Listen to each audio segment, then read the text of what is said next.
بسم اللہ الرحمن الرحیم۔ میرا نام اکمل ہے اور میں سوات کا رہائشی تھا۔ ہم 6 بہن بھائی تھے اور میں تیسرے نمبر پر تھا۔ والدین کے انتقال کے بعد ہمارے بڑے بھائی اور بڑی بہن نے ہی ہمیں پالا تھا۔ وہ ہمارے لیے ماں باپ کی جگہ پر تھے، ہماری ہر خواہش پوری کرنے کی کوشش کرتے۔ ہم نے بھی انہیں کبھی اپنے والدین سے کم نہیں سمجھا تھا۔ وقت گزرتا رہا، میں نے میٹرک میں ٹاپ کیا تو میرے بڑے بھائی نے میرا کالج میں داخلہ کروا دیا۔ کالج میں بھی میری کارکردگی بہترین رہی، میرے مارکس ہمیشہ اعلیٰ آتے، جس کی بدولت میں نے یونیورسٹی میں بھی داخلہ لے لیا اور انجینئرنگ کرنے لگا۔ یونیورسٹی کی زندگی میرے لیے نئی تھی، جہاں نئے خواب تھے، نئی امیدیں تھیں اور نئے تعلقات بھی وہیں میں نے پہلی بار کسی لڑکی کے لیے اپنے دل میں کچھ محسوس کیا۔ وہ رابعہ تھی جو میرے ساتھ انجینئرنگ کر رہی تھی۔ اس کی سادگی اور معصومیت نے مجھے بے حد متاثر کیا۔ وقت کے ساتھ ساتھ میں اس کے قریب ہوتا گیا، میرے دل میں اس کے لیے جذبات پیدا ہونے لگے۔ رابعہ کی سادگی اور معصومیت میرے دل کو بھا گئی تھی۔ وہ خاموش طبیعت اور نرمی سے بات کرنے والی لڑکی، اس کی آنکھوں میں ایک عجیب سی کشش تھی۔ میں اکثر لیکچرز کے دوران یا یونیورسٹی کی کنٹین میں اسے دیکھا کرتا اور آہستہ آہستہ مجھے احساس ہونے لگا کہ یہ کشش یک طرفہ نہیں ہے۔ وہ بھی کبھی کبھار نظر بچا کر میری طرف دیکھتی یا مجھ سے کوئی سوال پوچھنے کے بہانے میرے قریب آ جاتی تھی۔ دن گزرتے گئے اور ہمارا تعلق مزید گہرا ہوتا گیا۔ ہم دوست بن گئے اور پھر دوستی سے محبت میں بدلنے لگی۔ میں نے کبھی کبھار براہ راست اس سے اپنے جذبات کا اظہار نہیں کیا، لیکن میرے ہر عمل سے وہ خوبی سمجھ چکی تھی کہ میں اسے چاہنے لگا ہوں، اور حیرت انگیز طور پر وہ بھی مجھ سے بے حد مانوس ہو چکی تھی۔ ہماری گفتگو کبھی کبھار زندگی کے خوابوں اور مستقبل کے منصوبوں تک پہنچ جاتی اور مجھے ایسا محسوس ہوتا جیسے وہ بھی میرے ساتھ اپنی زندگی گزارنے کا خواب دیکھنے لگی ہے۔ پھر ایک دن میں نے ہمت کی اور رابعہ کو یونیورسٹی کے باغ میں ایک بینچ پر بٹھا کر اپنے دل کی بات کہہ دی۔ میرا دل زور زور سے دھڑک رہا تھا۔ میں نے کہا، رابعہ، میں تمہیں پسند کرتا ہوں اور تمہارے ساتھ اپنی زندگی گزارنا چاہتا ہوں۔ وہ چند لمحے خاموش رہی اور پھر اس کی نظریں جھک گئی۔ اس کی خاموشی میرے لیے ہزاروں الفاظ سے زیادہ معنی رکھتی تھی۔ چند لمحوں بعد اس نے مسکرا کر ہاں میں سر ہلا دیا۔ اس لمحے مجھے لگا جیسے میں دنیا کی سب سے قیمتی چیز حاصل کر لی ہو۔ اسی دن گھر آ کر میں نے اپنے بڑے بھائی اور بہن سے اپنی خواہش کا اظہار کیا اور ان سے کہا کہ میں رابعہ سے شادی کرنا چاہتا ہوں۔ میری بڑی بہن نے کہا کہ جیسے تمہاری خوشی، ہمیں کوئی اعتراض نہیں، لیکن بھائی نے کہا ہم پہلے رابعہ سے ملنا چاہتے ہیں۔ اگر وہ ہمارے معیار کے مطابق ہوئی تو ہمیں کوئی اعتراض نہیں ہوگا۔ ہم اچھے خاصے کھاتے پیتے لوگ تھے۔ میرے والد نے تمام جائیداد بڑے بھائی اور آپا کے نام کروا دی تھی اور آگے انہوں نے ہم 4 بہن بھائیوں کے نام حصے کروانے تھے۔ بڑے بھائی نے کہا کہ وہ اس رشتے کے سخت خلاف ہیں کیونکہ ہماری برادری میں بہت فرق ہے، وہ لڑکی بھی ہمارے معیار کے مطابق نہیں ہے۔ یہ سب کچھ بھائی نے رابعہ سے ملنے کے بعد کہا، لیکن میں اپنی ضد پر قائم رہا اور بھائی بھی اپنی بات پر اڑے رہے۔ آخر کار میں نے رابعہ سے چھپ کر نکاح کر لیا۔ شادی کے بعد میری زندگی میں ایک نیا موڑ آ چکا تھا۔ رابعہ میری زندگی میں شریک ہو چکی تھی اور میں خوش تھا کہ جس لڑکی سے محبت کی اسی کو اپنا ہمسفر بنا لیا۔ گھر میں شروع میں تھوڑا سا ہنگامہ ہوا، لیکن کچھ وقت بعد سب نارمل ہو گیا۔ بڑی آپا اور بھائی نے میرے اس فیصلے کو قبول کر لیا، یا کم از کم اس پر مزید بحث کرنا چھوڑ دیا۔ 3 ماہ بعد جب رابعہ نے خوشخبری سنائی کہ وہ ماں بننے والی ہے تو میری خوشی کی کوئی انتہا نہ رہی۔ میں ایک الگ ہی دنیا میں کھو گیا تھا، لیکن میں نے محسوس کیا کہ بڑی آپا اور بھائی کے چہرے پر وہ خوشی نظر نہیں آئی جو عام طور پر خاندان میں پہلی اولاد کی خبر پر ہوتی ہے۔ مجھے اندازہ ہو گیا کہ وہ ابھی تک دل سے رابعہ کو قبول نہیں کر پائے۔ شاید وہ سوچ رہے تھے کہ اب وہ میرے آگے بڑھنے میں رکاوٹ بن جائے گی، کیونکہ ان کے نزدیک میں نے اپنا مستقبل داؤ پر لگا دیا تھا۔ رابعہ کی طبیعت اکثر خراب رہنے لگی تو میں نے اس کی دیکھ بھال کے لیے اپنی پڑھائی کے ساتھ ساتھ گھر پر بھی زیادہ وقت گزارنا شروع کر دیا۔ 1 سال بعد اللہ نے ہمیں ایک خوبصورت بیٹی رامش سے نوازا۔ وہ ہمارے گھر کی رونق بن گئی۔ رابعہ اب مکمل طور پر گھریلو زندگی میں ڈھل چکی تھی، اور میں اپنی انجینئرنگ کی تعلیم مکمل کرنے کے بعد نوکری اپلائی کرنے لگا۔ یہ وہ وقت تھا جب میں اپنی عملی زندگی کا آغاز کرنے والا تھا۔ میں بہت پرجوش تھا کہ میں ایک کامیاب انجینئر بن کر اپنے خاندان کی مالی حالت مزید مستحکم کروں گا۔ میں نے نوکری کے لیے کئی جگہ درخواستیں دیں اور جلد ہی مجھے ایک اچھی کمپنی میں ملازمت کی پیشکش ہو گئی۔ یہ میری محنت کا صلہ تھا۔ میں بے حد خوش تھا، لیکن مجھے اندازہ نہیں تھا کہ میری زندگی میں جو طوفان آنے والا تھا وہ میری تمام خوشیوں کو اپنی لپیٹ میں لے لے گا۔ بھائی نے ہاتھ کھڑے کر دیے اور کہا، اب وہ مجھے ایک پھوٹی کوڑی بھی نہیں دیں گے اور تمام جائیداد سے بھی مجھے الگ کر دیں گے۔ میں بہت زیادہ پریشان رہنے لگا اور ساتھ ساتھ اپنے دوسرے ممالک میں نوکری کے لیے اپلائی کرنے لگا۔ رابعہ مجھے روز تسلی دیتی، اللہ پر بھروسہ رکھو، مگر مجھے کہاں چین ملتا، کیونکہ اب میں ایک بیٹی کا باپ بن چکا تھا اور مجھ پر ذمہ داریاں بہت زیادہ بڑھ چکی تھی۔ اس لیے میں نے اپلائی کرنے کی رفتار تیز کر دی اور کبھی کبھار محنت مزدوری بھی کرنے لگا۔ ایک دن میں موبائل استعمال کر رہا تھا کہ اچانک ایک میل آئی۔ جب میں نے اسے کھولا تو میری خوشی کا ٹھکانہ نہ رہا۔ سعودی عرب کی ایک بڑی کمپنی میں مجھے بطور انجینئر کام مل گیا تھا، اور وہ بھی ایک بہت اچھی پوسٹ پر۔ میں نے خوش ہو کر رابعہ کو سنایا تو وہ بہت زیادہ خوش ہوئی اور اللہ کا شکر ادا کرنے لگی۔ اس نے نوافل بھی ادا کیے۔ کچھ ہی دنوں بعد ٹکٹ ہو گئی اور میں سعودی عرب چلا گیا۔ شروع میں رابعہ کی خبر لیا کرتا اور اسے لاکھوں روپے بھجوا دیا کرتا تھا۔ یہ سلسلہ کئی ماہ تک چلتا رہا۔ میں دن رات محنت کرتا اور اپنی بیوی اور بیٹی کے لیے پیسے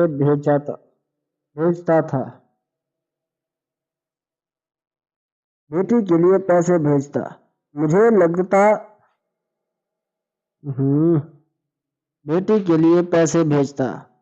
مجھے لگتا تھا کہ میرا بھیجا ہوا پیسہ ان کی ضروریات پوری کرنے میں بہتر مستقبل کے لیے جمع ہو رہا ہوگا۔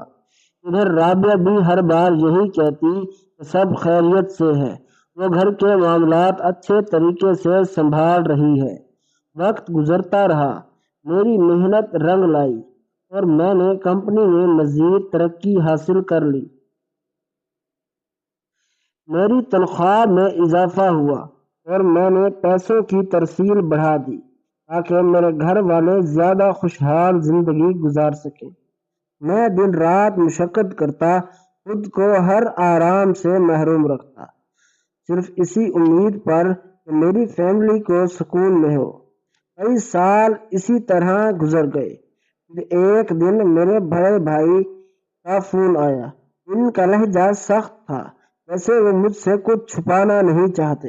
انہوں نے کہا، اکمل، تم نے جو پیسے رابعہ کو بھیجے ہیں وہ سب ضائع کر چکی ہے۔ وہ تمہاری محنت کی کمائی عیش و عشرت میں اڑاتی رہی ہے۔ اگر تمہیں یقین نہیں آتا تو بڑی آپا سے پوچھ لو۔ یہ سن کر میرے دل میں ایک عجیب سی بے چینی پیدا ہوئی۔ پہلے تو میں نے بھائی کی بات کو نظر انداز کیا، لیکن جب بڑی آپا نے بھی یہی بات دہرائی تو میرا شک یقین میں بدلنے لگا۔ میں نے رابعہ کو فون کیا، مگر اس بار میرے انداز میں نرمی کی بجائے سختی تھی۔ میں نے اس کی کوئی بات نہ سنی اور بس اتنا کہا، اب سے میں نے اپنے سارے پیسے بھائی کے اکاؤنٹ میں بھیجوں گا اور تمہیں جو بھی ضرورت ہوگی وہیں سے ملے گی۔ یہ کہہ کر میں نے فون کاٹ دیا، مگر میرے دل میں رابعہ کے لیے محبت کی جگہ ایک عجیب سی بدگمانی نے لے لی تھی۔ جب میں پاکستان سے سعودیہ آیا تو اس وقت رابعہ حاملہ ہو چکی تھی اور میرے آنے کے 8 ماہ بعد میرا بیٹا علی اس دنیا میں آیا۔ میری خوشی کی انتہا نہ تھی۔ میں نے پیسے بھیجنا بڑھا دیا تھا، لیکن بھائی کے فون کے بعد میرے دل میں ایک عجیب سی گھومتی ہوئی بدگمانی پیدا ہو گئی۔ میں بھائی کو پیسے بھیجنے لگا۔ وقت بہت تیزی سے گزر رہا تھا۔ 5 سال تک تو میں رابعہ کو رقم بھجوائی، لیکن اس کے بعد میں وہاں ہی بھائی کو پیسے بھیجتا رہتا۔ رابعہ مجھے اکثر کہتی کہ آپ ایک دفعہ پاکستان آ کر یہاں کے معاملات دیکھ لیں۔ میں کہتا کہ تم بڑی آپا اور بھائی سے بات کر لو، کیونکہ اس وقت تک میں ان کے فیصلوں کی روشنی میں چل رہا تھا۔ رابعہ کا بار بار یہی کہنا تھا کہ آ کر دیکھو، لیکن میرا دل کہیں نہ کہیں اس بات کو تسلیم نہیں کرتا تھا کہ کچھ ٹھیک ہو رہا ہے، اور میں یہی کہتا، پہلے بھائی اور آپا سے بات کر لو، پھر فیصلہ ہوگا۔ لیکن رابعہ کا دل تو خوش نہیں ہوا تھا۔ اسے ہمیشہ یہی لگتا کہ میں اس سے دور ہوں اور بس اپنا کام کرتا جا رہا ہوں۔ ایسا کرتے کرتے 20 سال گزر گئے اور میں نے پلٹ کر رابعہ اور اپنے بچوں کی خبر تک نہ لی تھی۔ اب 20 سال بعد جب میں گھر واپس لوٹا تو دو بڑی آپا اور بھائی نے میرے کان رابعہ کے خلاف مزید بھر دیے۔ میں پہلے ہی اس سے بہت بدگمان تھا۔ جب گھر پہنچا تو میں نے اپنے بچوں کے حال دیکھے۔ وہ نہایت خستہ حال تھے اور ہمارے گھر کا حال بھی کچھ اجڑا اجڑا ہی تھا جو میں رابعہ کو بنا کر آیا تھا۔ میرے دل میں غصہ اور افسوس کا ایک ہجوم تھا۔ میں نے سوچا کہ میری ساری محنت اور قربانیاں کہیں نہ کہیں ضائع ہو گئی ہیں۔ میں شدت سے رابعہ کا انتظار کرنے لگا۔ شام کو رابعہ جب گھر آئی تو اس کی عمر ڈھلی ہوئی تھی۔ آخری 20 سال بعد میں اسے دیکھ رہا تھا۔ وہ انتہائی خوبصورت ہوا کرتی تھی، لیکن آج دیکھ کر میرا کلیجہ کٹ سا گیا۔ مگر میرے دل میں بدگمانی ایسی بھری ہوئی تھی کہ میں نے رابعہ کے حال پوچھنے کے علاوہ غصے سے ایک زوردار تھپڑ اس کے چہرے پر دے مارا اور کہا کہ عورت، تمہاری وجہ سے میں بیمار پڑا ہوں اور آج گھر واپس لوٹ آیا ہوں۔ تم نے تو اپنے سارے پیسے اپنی عیاشی میں ہی اڑا دیے۔ رابعہ نے اپنے آنسو صاف کرتے ہوئے میرا ہاتھ پکڑا اور کمرے میں لے گئی۔ کمرے میں پہنچتے ہی میرے پیروں تلے سے زمین کھسک گئی، کیونکہ سامنے ایک 18 سالہ نوجوان بستر پر پڑا ہوا تھا۔ اس کی رنگت سیاہ تھی، آنکھیں بالکل پیلی ہو چکی تھی۔ رابعہ اسے دیکھ کر زاروں قطار رونے لگی۔ اتنے میں علی اور رامش بھی کمرے میں داخل ہو گئے۔ تو علی کہنے لگا، ابو، اب آپ یہاں پر کیوں آئے ہیں؟ آپ کو شاید اندازہ نہیں تھا کہ ہماری اور ہماری امی کے ساتھ کیا کیا ظلم ہوئے ہیں۔ آپ نے تو ہم سے پلٹ کر پوچھا تک نہیں کہ ہم لوگ کیسے ہیں اور کیسے نہیں۔ ہم اور امی ہی جانتے ہیں کہ ہم نے زندگی کیسے گزاری ہے۔ میں نے علی کی باتوں کو اتنی توجہ سے نہ سنا کہ میری نظریں اسی نوجوان پر جمی ہوئی تھی۔ میں نے رابعہ سے پوچھا کہ یہ کون ہے، تو رابعہ نے مجھ سے کہا کہ یہ علی کا جڑواں بھائی ہے۔ میرا ماتھا ٹنکا اور دل دھک سا رہ گیا۔ یہ کیسے ہو سکتا ہے؟ مجھے معلوم ہوا تھا۔ تو رابعہ کہنے لگی، یہ آپ کے جانے کے بعد مجھ پر بڑی آپا اور بھائی نے ظلم کے پہاڑ توڑ دیے۔ انہوں نے ہر اس بات کا بدلہ لیا جو آپ نے ان کے خلاف کی تھی۔ آپ نے یہ شادی کر کے خود کو پردیس چلے گئے، مگر مجھے اس جہنم میں جھونک دیا۔ رامیش کی زندگی بے بسی کا شکار ہو گئی اور آپ نے پلٹ کر ہم سے خبر تک نہ لی۔ چند سال تو آپ ہمیں پیسے بھیجتے رہے، وہ بھی ہمارے نصیب نہیں ہوئے۔ بڑے بھائی وہ بھی مجھ سے چھین لیا کرتے، وہ بھی ہمارے نصیب نہیں ہوئے۔ بڑے بھائی وہ بھی مجھ سے چھین لیا کرتے تھے اور مجھے بے تحاشا مارتے تھے۔ تنگ آ کر میں نے نوکری شروع کر لی ایک سکول میں، کیونکہ میری تعلیم بھی مکمل نہیں تھی اور شام کو ٹیوشن پڑھا کر میں اپنے بچوں کا پیٹ پالتی۔ اور حرام ہے، آپ کا 1 روپے بھی جو آپ نے مجھ پر خرچ کیا تھا، پیسے آپ نے مجھے بھیجے تھے، تو میرے لیے ہوا میں اڑ گئے۔ سارے پیسے بھائی اور بڑی آپا نے لے لیے۔ اگر میں آپ کو کچھ بتانا چاہتی تو آپ میرے سامنے آ کر بیٹھ جاتے اور میں ڈر کے مارے کچھ کہہ بھی نہ پاتی۔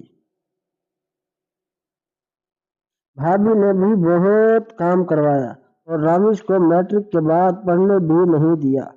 جب میں حاملہ تھی تو ایک دن مجھے بہت شدید درد اٹھا اور مجھے کوئی بھی ڈاکٹر کے پاس نہ لے کر گیا۔ میں تڑپتی رہی تو پڑوسن شبانہ میری آواز سن کر آئی اور مجھے ہسپتال لے گئی۔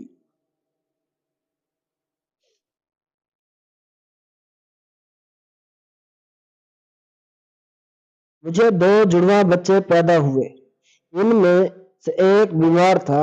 رابعہ نے آنسو پوچھتے ہوئے کہا کہ ڈاکٹر نے کہا تھا حسن کا علاج ممکن ہے، مگر اس میں بہت پیسے خرچ ہوں گے۔ علی تندرست تھا مگر حسن بیمار تھا۔ آپ جو بھی پیسے بھیجتے تھے وہ سارا پیسہ اس کے علاج پر خرچ ہو جاتا تھا۔ جب بھائی اور بڑی آپا نے یہ دیکھا کہ سارے پیسے حسن کے علاج پر لگ رہے ہیں تو انہوں نے فوراً آپ کو فون کر دیا اور مجھے ایسی کہانیاں سنا دی کہ آپ نے پیسے بھیجنا ہی بند کر دیے۔ پھر کاروبار کے لالچ میں آ کر آپ نے تمام پیسے اپنے بھائی کو بھیجنے شروع کر دیے اور آخر کار ہم ڈاکوں کی نوبت پر آ گئے۔ میں اکثر آپ کو فون کرنے کی کوشش کرتی مگر بھابھی مجھے فون کرنے نہیں دیتی اور دھمکیاں دیتی۔ میں نے ان سے کہا کہ آپ مجھے بتایا کیوں نہیں کہ ہمارے جڑواں بیٹے ہوئے تھے۔ اس پر رابعہ نے ٹھنڈی آہ بھری اور کہا کہ میں نے کئی بار آپ کو بتانے کی کوشش کی مگر بڑی آپا اور بھائی نے مجھے دھمکی دی تھی کہ اگر میں آپ کو کچھ بتایا تو وہ علی اور حسن دونوں کو مار دیں گے۔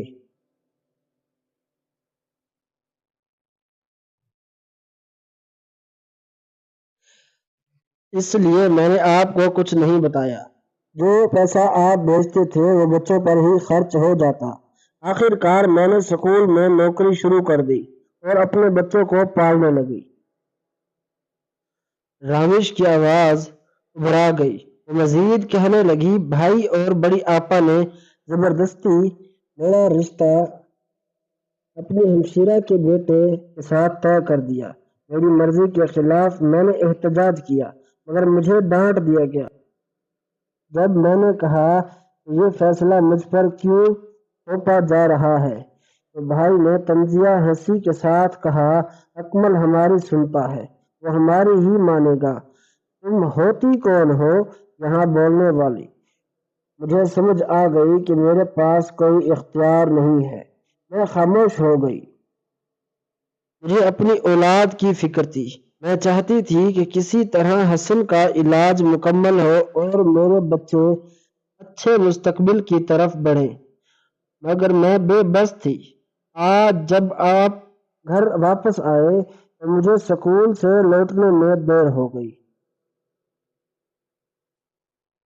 جیسے ہی دروازے پر پہنچی، آپ نے مجھ پر سوال کرنے کی بجائے غصے میں میرے منہ پر زوردار تھپڑ مار دیا۔ میں نے رابعہ کو گلے لگا لیا اور اپنے دونوں بچوں کو بھی ان سے وعدہ کیا کہ اب تم لوگوں کو فکر کرنے کی کوئی ضرورت نہیں ہے۔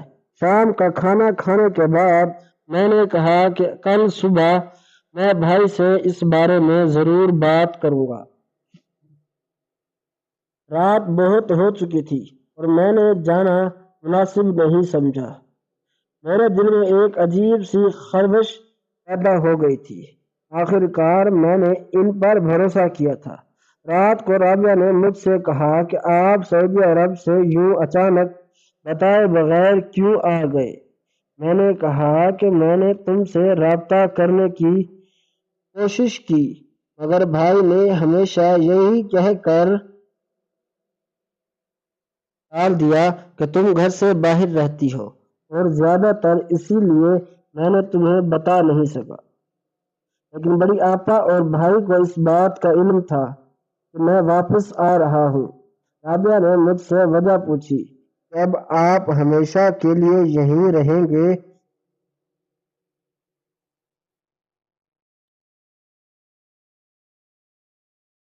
تو میں نے کہا، ہاں، کیونکہ میری ریڑھ کی ہڈی کا مسئلہ بن چکا ہے۔ میرے اوپر ایک مشینری گری تھی جس کی وجہ سے مجھے کافی حد تک چوٹ آئی ہے اور کافی دن تک میرا وہیں پر علاج ہوتا رہا ہے، مگر اب ڈاکٹرز نے جواب دے دیا اور میں گھر آ گیا۔ رابعہ نے کہا کہ چلو کوئی بات نہیں، اللہ مالک ہے۔ اس نے مجھے دلاسا دیا اور میں اس سے ہاتھ جوڑ کر معافی مانگی۔ اس نے مجھے معاف بھی کر دیا۔ صبح جب میں اٹھا تو میرے اٹھنے سے پہلے ہی بھائی ہمارے گھر میں موجود تھے۔ میں نے بھائی کو دیکھا تو میرے اندر ایک غصے کی لہر دوڑ گئی، مگر میں نے خود پر قابو رکھا۔ میں جانتا تھا کہ وہ کیا کہتے ہیں۔ بھائی نے بیٹھتے ہی کہا، اکمل، تمہیں تو ہمارا شکر گزار ہونا چاہیے کہ ہم نے تمہارا گھر سنبھالے رکھا۔ تم تو پلٹ کر دیکھتے تک نہیں آئے، اور اب جب آ گئے ہو تو تمہیں سب کچھ الٹا دکھائی دے رہا ہے۔ میں نے گہری سانس لی اور کہا، بھائی مجھے صاف صاف بتائیں کہ آپ نے میرے پیسے کہاں خرچ کیے؟ میری غیر موجودگی میں میرے بیوی بچوں کے ساتھ کیا کیا؟ کیوں میری اجازت کے بغیر رامش کا رشتہ طے کرنے کی کوشش کی؟ بھائی نے جھینک کر نظریں چرائی، مگر پھر سنبھل کر کہنے لگے، اکمل، تم یہ سب چھوڑو اور کاروبار کی بات کرو۔ تمہیں اب آرام کی ضرورت ہے۔ میں تمہیں ایک اچھی جگہ پیسہ لگا کر دوں گا تاکہ تمہاری زندگی آسان ہو جائے۔ میں نے تلخی سے کہا، بھائی مجھے کسی کاروبار کی ضرورت نہیں۔ مجھے وہ 20 سال واپس چاہیے جو میری بیوی بچوں نے اذیت میں گزارے۔ بھائی کچھ کہنے ہی والے تھے کہ علی نے سخت لہجے میں کہا، چچا جان، ہم جانتے ہیں کہ آپ کی نیت کیا تھی اور کیسے آپ نے ہمیں یار و مددگار چھوڑ دیا تھا۔ مزید جھوٹ بولنے کی ضرورت نہیں۔ رامش بھی بولی، آپ نے تو میری ماں کو نوکری پر جانے لیے مجبور کر دیا اور ہم پر ظلم کیے۔ اب آ کر صاف بچنے کی کوشش نہ کریں۔ بھائی کے چہرے پر ایک رنگ آ کر گیا مگر وہ چپ رہے۔ میں نے سخت لہجے میں کہا، بھائی اب میرا اور میرے گھر کا کوئی تعلق آپ کے ساتھ نہیں ہے۔ میں اپنے بچوں کے ساتھ اپنی زندگی گزاروں گا اور کسی سے کوئی امید نہیں رکھوں گا۔ میں نے بھائی سے کہا، آپ مجھے بتائیں کہ 20 سال تک میں نے کروڑوں روپے آپ کو بھیجے ہیں، وہ کاروبار کہاں ہیں؟ بھائی کہنے لگے، وہ سب ویسے تو ڈوب گئے ہیں۔ میں تمہیں یہی بتانے آیا ہوں کہ اب میرے پاس کوئی پیسہ نہیں ہے، میرا کاروبار سب ختم ہو گیا ہے۔ میں تمہارے نام پر بہت سے شیئرز خریدے تھے جو کہ اب میرے پاس نہیں ہے۔ جس کے ساتھ میں نے پارٹنرشپ کی تھی وہ دھوکے باز نکلا۔ اس لیے تو میں غصے سے لال ہو گیا اور کہا، بھائی آپ ایسا